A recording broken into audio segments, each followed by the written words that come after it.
Hola a todos y todas, estamos aquí desde la redacción de La Silla Vacía. Hoy vamos a hablar de las reacciones de los precandidatos a la presidencia al atentado que sufrió Miguel Uribe Turbay, el otro precandidato también que en este momento se está recuperando en la Fundación Santa Fe aquí en Bogotá.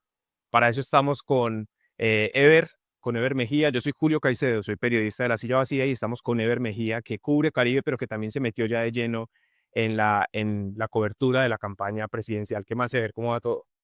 Hola Julio, sí, aquí pues reporteando lo que hicieron todos los precandidatos en esta semana ya, casi una semana del atentado de Miguel Uribe en Bogotá y pues viendo cómo reaccionaron, cómo se movieron, sí, estamos acá súper pendientes.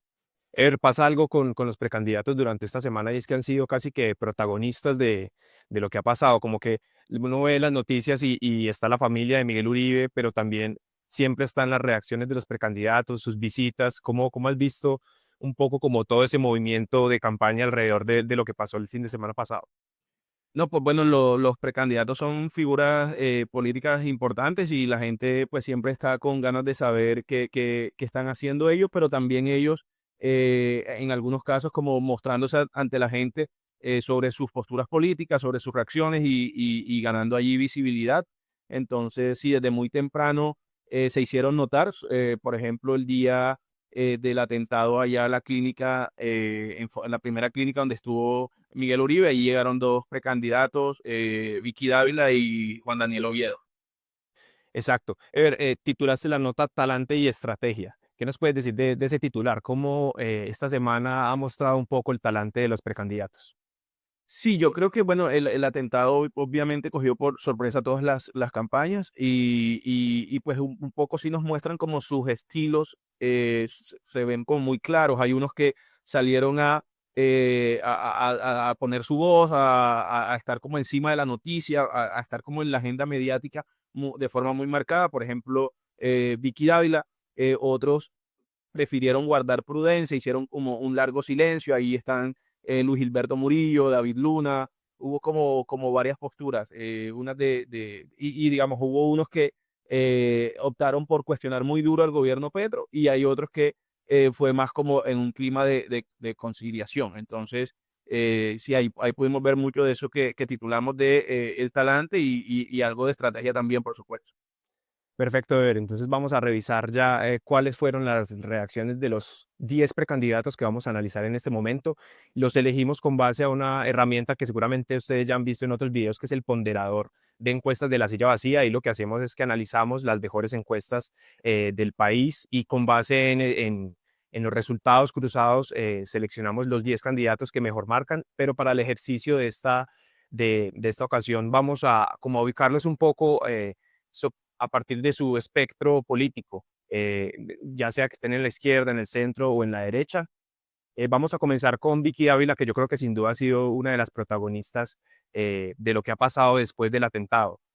Vamos a ver aquí un full del video de sus primeras reacciones allá en la Fundación Santa Fe después del atentado a Miguel Uribe. Tenemos que ser conscientes que aquí hay unos responsables, autores materiales, ya hay una persona capturada por lo que nos han dicho, hay unos autores intelectuales que ojalá los encuentren, hay una verdad que el país tiene que saber, pero también hay un responsable político. Y hoy les digo aquí, a todo el país, el primer responsable político es el presidente Gustavo Petro. Bueno, yo creo que ahí queda muy claro la postura de Vicky Ávila respecto a lo que pasó, a lo que sucedió. Vicky Ávila es periodista, se siente muy bien ante las cámaras y creo que eso lo hemos evidenciado esta semana y también está en el lugar de la noticia, por decirlo así. Ever, ¿qué nos puedes decir de la reacción de Vicky? No, pues sí, yo cuando la vi me recordó mucho a cuando Vicky era periodista directora de Semana. Digamos que podía pasar cualquier situación a cualquier hora del día y Vicky era la primera en reaccionar, la primera en tener la noticia, era como una periodista que se destacaba sobre todo por eso, como una de sus fuertes era eso, la reacción rápida. Y entonces digamos que eso fue lo que ella hizo, esta vez ya como política, y llegó allí primero fue a la de Fontibón y después cuando lo trasladaron a Miguel Uribe, llegó a la Fundación Santa Fe digamos que desde allí ella entregó esas declaraciones que vimos y enseguida marcó el tono. Acá el primer responsable, y en algún momento creo que le dijo el único, Gustavo Petro. Entonces, allí como claramente dejó sentada la postura que viene teniendo desde que empezó su campaña, y es como pues, criticar las políticas y las políticas del gobierno Petro. Entonces sí, la vimos muy, como tú dices, muy cómoda, digamos también muy conmovida, pero digamos como cómoda en el escenario de salir, de reaccionar, mientras que otros precandidatos esperaron más. Ella sí fue pues como muy rápida en ese sentido. Ever, y algo que también recuerdo de esta semana de lo que dijo Vicky Dávila es que ella denunció que había conocido información alrededor de un supuesto plan para atentar en su contra por parte de Iván Mordisco, del cabecilla de las disidencias de las FARC. ¿Cómo ves ese anuncio que ella hizo? Ella después dijo que no podía como establecer como la fidelidad de sus fuentes, pero también como que ella dio de qué hablar con esta declaración. ¿Cómo lo viste ahí, eso que dijo? Sí, bueno, allí como que claramente hay que ser muy cuidadoso porque pues es una información sobre la vida de la situación de seguridad de ella y es muy delicada, así como ella, digamos, esa denuncia que ella hizo también va en línea con otra denuncia que recibió el Centro Democrático, en la cual tenía información de que había orden de un atentado no solo contra Miguel Uribe, sino contra otros integrantes del Centro Democrático como María Fernanda Cabal y bueno, y por otras figuras políticas de la derecha como Vicky Dávila. Entonces, Sí. iban muy en esa línea. Vicky dice que fue un plan, que hay un plan de Iván Mordisco, de las disidencias de las antiguas FARC. Pero digamos que no solo de ese sector, sino que de otros sectores, incluso el gobierno lanzó hipótesis alrededor de una teoría del golpe blando. Gustavo Bolívar se pegó como a esa narrativa también, y Daniel Quintero, ya le hablaremos, también lanzó otra hipótesis aquí. Y sobre estas hipótesis la fiscalía ha pedido como no ser apresurados, no lanzar información sin confirmar, y recordó que pues ellos son los que llevan la línea investigativa. Entonces, sí, digamos que ahí se dio como esa situación de reacciones y de versiones de varios sectores políticos. Sí, yo creo que la reacción de todos los precandidatos también fue como de preocupación en parte por su seguridad. Me imagino que todos empezaron a llamar a sus, no sé, a sus esquemas, a la gente que les maneja eso, porque obviamente esto cambia el panorama para todas las actividades que realizan en la campaña. Ahora vamos a revisar el trino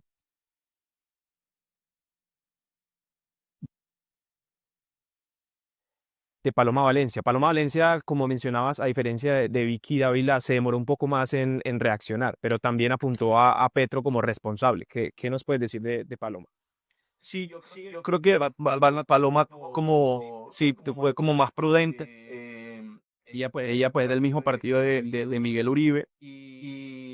Pero 3 días. Ella habló apenas el miércoles, fue que, es decir, los primeros mensajes, los primeros plinos de Paloma fueron hacia Fuerza Miguel, hacia pues, a lamentar toda la situación. Pero digamos que el contenido político lo empezó a mostrar a partir de miércoles, básicamente, sí, miércoles, y fue como a través de un trino y una columna en El Tiempo, en la cual, digamos que señaló el presidente de dividir a los colombianos entre violentos y demócratas, básicamente, o no violentos. Entonces, como que le pidió que por favor no siguiera con ese discurso de odio, de agresividad, diciendo que los símbolos relacionados al EMU 19, relacionados con esta bandera de la muerte, pues no los hace sentir bien. Y en ese sentido se movió Paloma también atacando a Petro, como te decía, unos días después. Y bueno, y además convocó una marcha del silencio, que si quieres ahora hablamos de eso, fue una marcha convocada por diferentes políticos o precandidatos. Listo, y para continuar con el Centro Democrático, María Fernanda Cabal, la otra precandidata, ¿cómo reaccionó María Fernanda Cabal y con estos dos precandidatos que sumados a Miguel Uribe son los principales precandidatos del uribismo. ¿Cómo analizas entonces, por un lado, la reacción de María Fernanda Cabal y un poco la del partido como tal ya en su conjunto? Sí, sí, ok. Bueno, María Fernanda Cabal es más parecida a Vicky. Desde un principio, obviamente, no fue al lugar a dar declaraciones como se hizo Vicky, pero digamos, desde un principio le achacó la responsabilidad a Petro y a su discurso. Entonces digamos que ahí le atribuyó esa responsabilidad al presidente. También ha sido muy crítica, por ejemplo, cuando se supo que el joven que le disparó a el Uribe hizo parte del programa de jóvenes en paz también, pues como que recalcó lo que ella considera como nefasto de ese programa. También le recalcó por ejemplo, le respondió a Iván Cepeda que estaba muy mal que siguiera el concierto por la paz que se hizo el domingo después del atentado, y ahí como que le lanzó otro señalamiento alrededor de su papel como negociador con grupos al margen de la ley. Entonces, sí, digamos que fue muy parecido a lo de Vicky, obviamente una forma distinta, y allí también como para decir que estas tres precandidatas estuvieron en un evento de lanzamiento en el que convocaron lo que ellas llamaron la marcha del silencio. Y entonces allí era como, digamos, es un mensaje en el que dijeron que era para todos, pero en todo caso en la presentación del video, por ejemplo, sale Francisco Santos y dice: Ernesto Marte tiene un destinatario, es contra el gobierno del Estado Petro. Entonces, como declaran, digamos, claramente, iba como enfocada allí. Y entonces, como bueno, fueron ellas tres, y aquí hay un dato relevante, y es que Vicky hasta ahora se había mostrado en su campaña como una outsider, una llanera solitaria en su corta trayectoria política, pero es la primera vez, al menos que en esta coyuntura, ella se marca como con políticos al lado, porque no solo estaba María Fernanda Cabal y Paloma Valencia, sino que estaba, por ejemplo, Efraín Cepeda, que es el presidente del Congreso, del Partido Conservador, Claro. y otros políticos como de la U, por ejemplo. Entonces, como me pareció interesante, hay que ver si solo fue esta coyuntura o pues, que va a seguir pasando ahí como con esas relaciones. Claro, sí, incluso pues, recuerdo de ver que ahí por Twitter incluso había rivalizado un poco con las precandidatas del Centro Democrático porque pues, sin duda hay unos votos ahí en disputa. Eh, a propósito de lo que mencionabas, vamos a ver esa convocatoria del fin de semana a la Marcha del Silencio. Varios sectores políticos, entre ellas las precandidatas que hemos mencionado, están convocando a esta marcha que va a reunir varios sectores alrededor de la indignación que ha causado el atentado contra Miguel Uribe. Pero pues en el marco de la campaña electoral seguramente vamos a ver ahí más de las propuestas, los mensajes, los símbolos que está tratando de mover este sector político.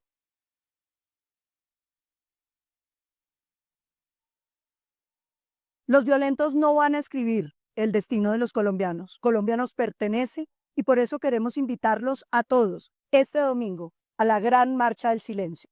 Esta marcha del silencio tiene un destinatario, el hombre que cada vez que habla solo destila odio, odio y odio, Gustavo Petro. Entendamos, colombianos, que Dios nos hizo libres y un tirano como Petro no nos va a esclavizar. A los criminales les decimos basta. Este domingo, sin importar la ideología, sin importar el partido, vamos todos a la calle por Miguel, por la libertad, por la democracia, por la verdad, con valentía. Colombia no se arrodilla ante el terrorismo.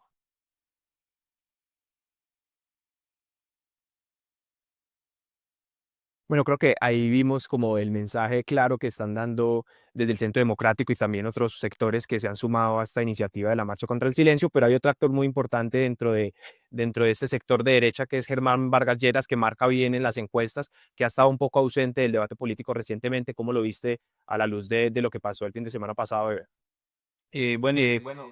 Digamos, Germán Vargas todavía no es candidato. Está recuperándose de una cirugía en Estados Unidos, y ha estado como ausente del debate político. Él, digamos, solo puso un trino lamentando la situación y pidiendo garantías, seguridad. Allí como que de todas maneras él es el jefe de Cambio Radical y su partido se quedó muy activo. Entonces, salió el director del partido, Germán Córdoba, pues a lamentar como el discurso del presidente. Y fue, digamos, fue uno de los partidos que firmó una carta diciendo que no tenían garantías como es con el presidente Petro. Recordemos que el presidente Petro convocó como una mesa desgraciadamente de labores electorales en las que invitó a todos los candidatos e invitó a los diferentes partidos. Sin embargo, hubo muchas ausencias y debido a esto, la Procuraduría convocó a una comisión paralela, y entonces allí sí fue donde asistió Cambio Radical. Entonces, Germán Vargas no se ha pronunciado mucho, pero digamos que es clara la postura de su partido, que recordemos también convocó a la marcha del silencio. Ever, y pasemos ahora un poco al centro político. Vamos a hablar de Claudia López. Claudia López que también ha estado bastante visible después de lo que pasó con Miguel Uribe, a pesar de que fueron contradictores políticos en su momento. ¿Cómo has visto lo que ha dicho Claudia López durante esta semana? Bueno, Claudia se refirió sobre todo como a la declaración del presidente, al menos en redes. Recordemos que el presidente, cuando se conoció el atentado a Miguel Uribe, dijo un opinión un poco crítico y una mención como a la ascendencia árabe, esa familia. Y entonces ahí como que Claudia le dijo que era vergonzoso la forma en la que el presidente se estaba refiriendo a esa situación. También le dijo que a él era el que le correspondía parar la polarización y la estigmatización, y que por el contrario él la estaba atizando, le estaba moviendo. Entonces bueno, esa fue como su primera reacción alrededor del presidente. Y allí fue como que, bueno, pero ella sí tuvo una postura un poco más de diálogo, o bastante de más diálogo, porque ella sí aceptó la invitación que hizo el presidente a esta Comisión de Garantías Electorales que habíamos mencionado antes. Ella le pidió pues garantías para todos los ciudadanos, para todos los precandidatos, y le pidió al presidente desescalar el lenguaje. Entonces, ella está más en esa postura, y digamos que ella no enfocó como, digamos, en los mensajes de esta semana. No solo hizo énfasis con el presidente, sino que ella, por ejemplo, compartió un artículo de La Silla Vacía, en la que identificamos cuáles eran las cuentas más agresivas en Twitter, en X. Y entonces allí ella dijo, pero ella recordó que ahí estaban mencionados Gustavo Petro, Vicky Dávila y María Fernanda Cabal, y dijo un mensaje como: a las balas de los grupos criminales les precede el contexto de radicalización violenta en las redes. Entonces digamos que ella no solo se fue como contra este discurso de radicalización del presidente, sino de estas otras dos candidatas.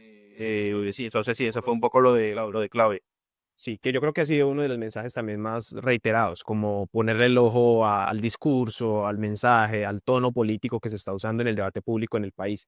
Y vamos a mirar a Juan Manuel Galán y Sergio Fajardo, como para también tener como ese panorama del centro político. ¿Cómo has visto a estos dos precandidatos? Que Fajardo, a diferencia de Claudia López, sí no aceptó la invitación de Petro a esta comisión.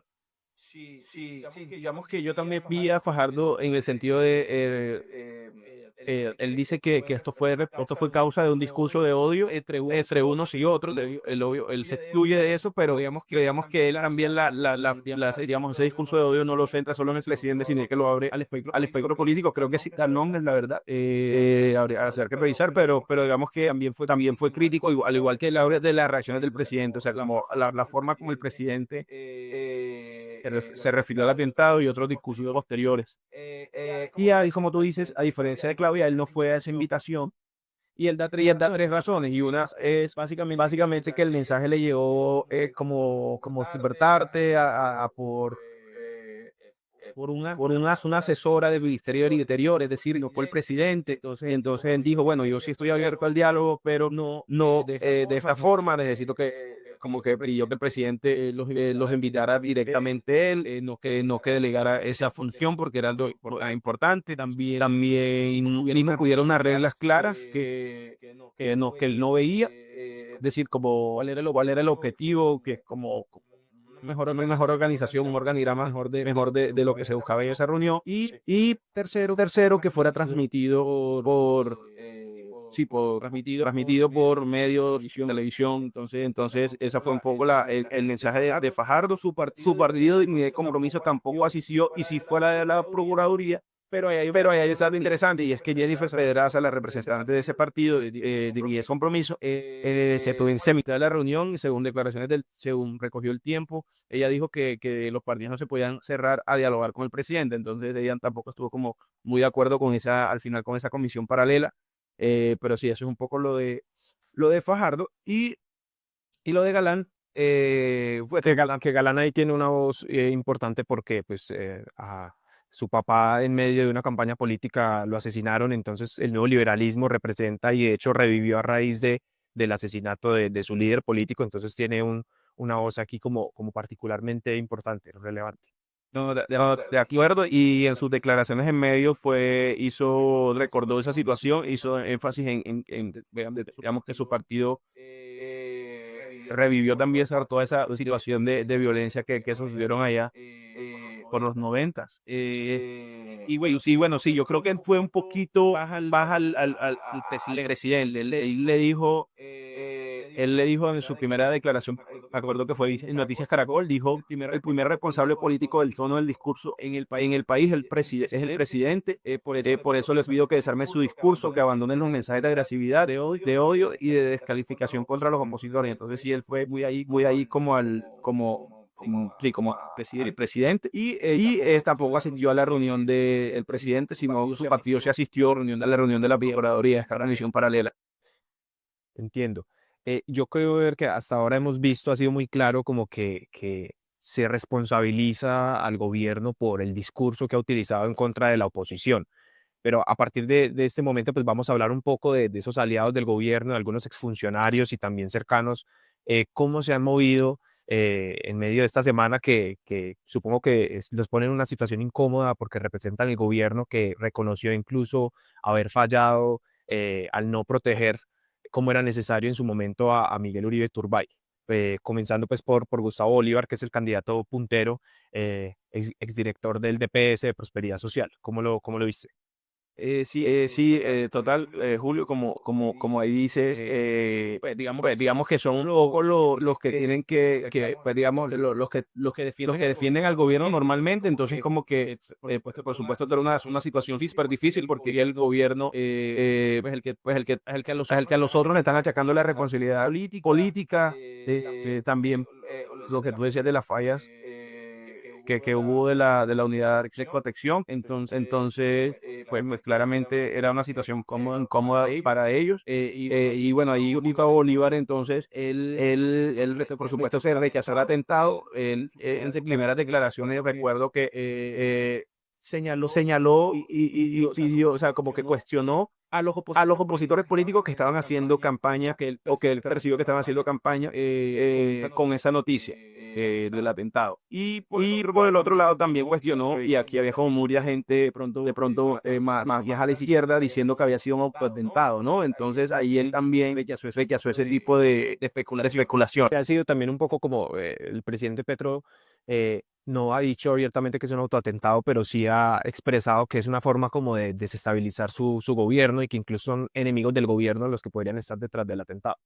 Claro, pero allí entonces Gustavo Bolívar, digamos, eso fue como el mismo día del atentado. Ya después, y con estas declaraciones del presidente, que da a entender eso, allí él sí ya se suma a esa narrativa. Él allí dice: cada vez es más claro que el atentado a Miguel Uribe vino de quienes quieren desestabilizar a Colombia hasta llegar al golpe. Es decir, él también se suma a esa narrativa que tú mencionas allí. En un principio había rechazado lo del autoatentado, porque digamos que el autoatentado pues, digamos, el presidente como tal, digamos, no son atentados que Uribe sea hoy ascenso y eso sí es como de cualquier punto descabellado. Entonces, pues sí, él tuvo como esas dos narrativas alrededor del tema de la violencia, pero también digamos que él también se fue con el tema del discurso de seguridad alrededor del presidente. Él, por ejemplo, subió un video de la campaña de 2018 donde él dice que ahí le dispararon al presidente, pues, cuando él estaba en el carro y pues Gustavo Bolívar lo En Cúcuta, sí, recuerdo, sí, que en Cúcuta ese video de Petro señalando como la ventana de su carro como con un impacto que tenía. Exactamente. Y ahí, digamos, en esa época, el fiscal Néstor Humberto Martínez dijo que no habían sido ataques de bala. Entonces ahora Gustavo Bolívar dice que sí lo fueron. Y entonces como que puso el foco en algún momento de la semana como en la seguridad del presidente, ¿no? Que también ha dicho que hay como una organización del narcotráfico que quiere atentar contra su vida.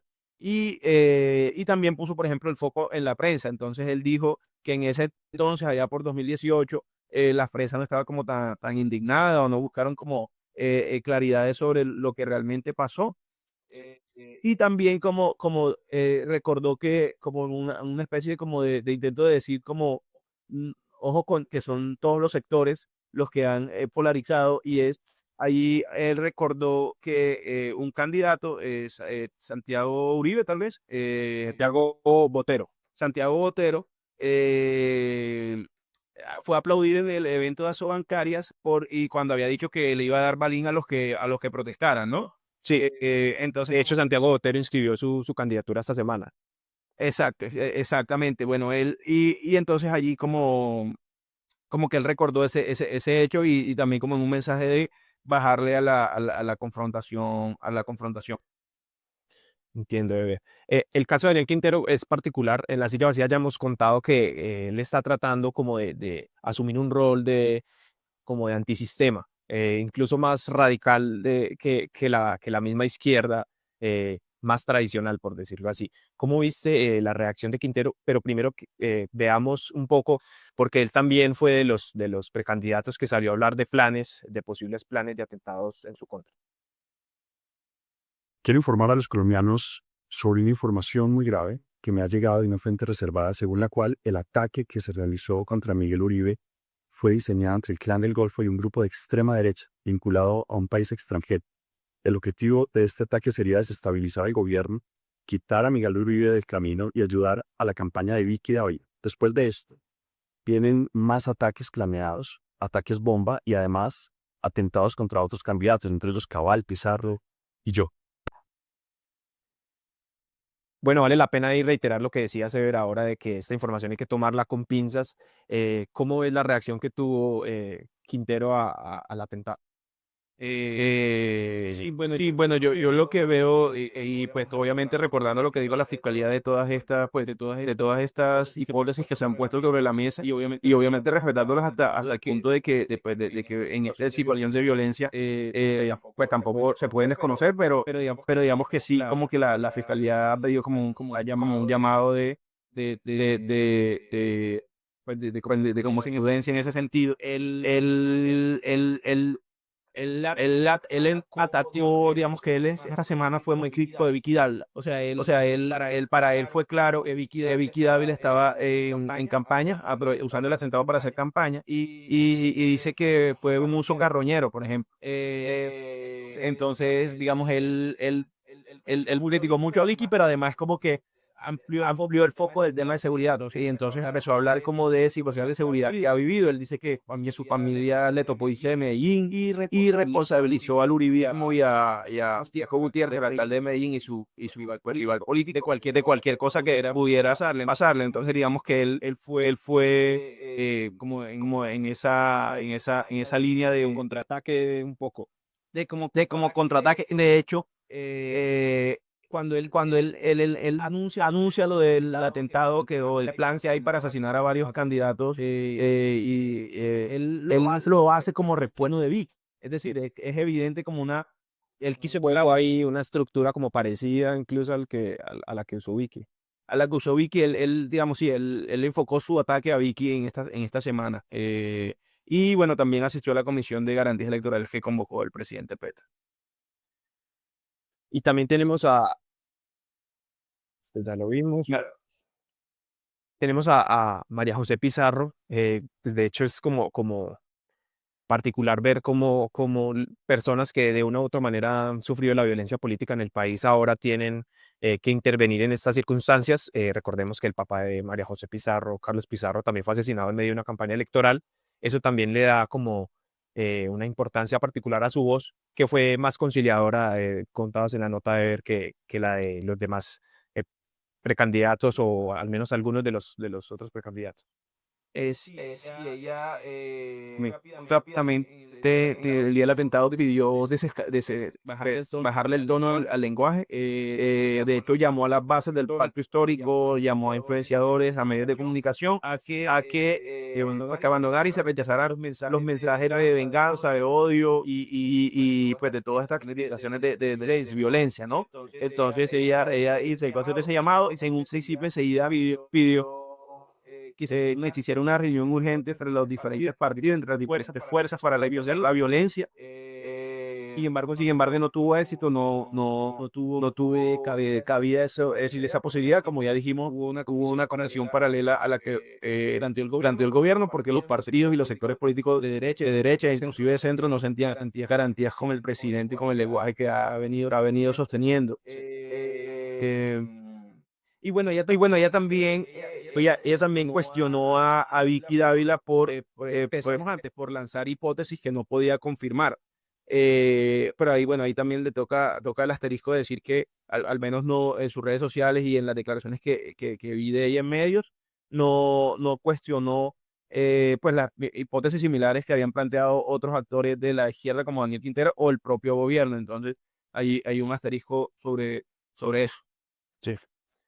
Entiendo, Ever. No, pues realmente creo que queda más o menos claro el panorama, como las narrativas que de lado y lado están tratando de posicionarse alrededor del atentado a Miguel Uribe. En la nota completa hay 15 precandidatos, entonces si quieren ver como con más detalle lo que dijo cada uno de ellos, ahí la pueden revisar. De hecho, finalmente quería hacerte una pregunta, Ever. Sí. Como que toda esta semana se ha hablado de desescalar el tono, de desescalar el lenguaje desde diferentes sectores, desde los medios se ha pedido eso y a raíz de este análisis, ¿cómo ves esa petición? ¿Finalmente sí se está desescalando el tono a raíz del atentado o finalmente pues se está reavivando o incluso haciéndose como más agudo el tono de la conversación política?